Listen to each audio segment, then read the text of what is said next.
Price அல்லாடுங்க. எங்களோட நோக்கம் ஒரு வருடத்தில் வேதாகமம் முழுமையாக வாசித்து முடிக்கும் திட்டம். வேத வாசிப்பு பகுதி யாத்ராகமம் 21 முதல் யாத்ராகமம் 23 வரை. யாத்ராகமம் 21 பெண்களுக்கு எதிரான காரியங்களும் அதன் அடிமைத்தனத்தை பற்றியும் திருத்துக்குரிய காரியங்களும் அதை எவ்வாறு செய்யக்கூடாது என்று அதை செய்வதன் நிமித்தமாய் நமக்கு என்ன நியாய தீர்ப்பு என்றும் கூறப்பட்டிருக்கும். யாத்ராகமம் 22 வட்டிக்கு கொடுப்பது கூடாது என்றும் ஓரின சேர்க்கையை செய்யக்கூடாது என்றும் பெண்களை இழிவாக எண்ணக்கூடாது என்று அதன் நிமித்தமாய் அங்கு கொடுக்கப்பட்டுள்ள கட்டளைகளும் இருக்கும்.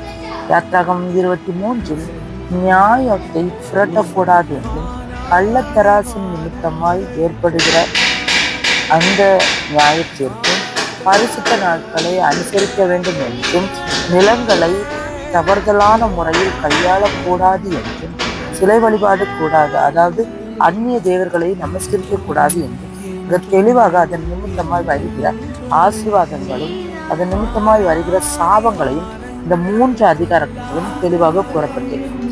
கர்த்தர் தானே உங்களை இந்த வேத பகுதியில் இன்னும் அதிகமாய் ஞானத்தை கொடுத்து அறிவை கொடுத்து நீங்கள் கற்றுவதற்கு ஏதுவான இந்த வேத பகுதியில் பயிற்சிப்பாராக. இதில் சில கேள்விகள் கேட்கப்பட்டுள்ளது. இந்த கேள்விகள் உங்களுடைய பயிற்சி இன்னும் அதிகமாய் நீங்கள் தேவனோடு இணைந்து இந்த வேதத்தை முழுமையாக கற்று முடிக்க வேண்டும் என்பதற்காக. பிரைஸ் அல்லாஹ்.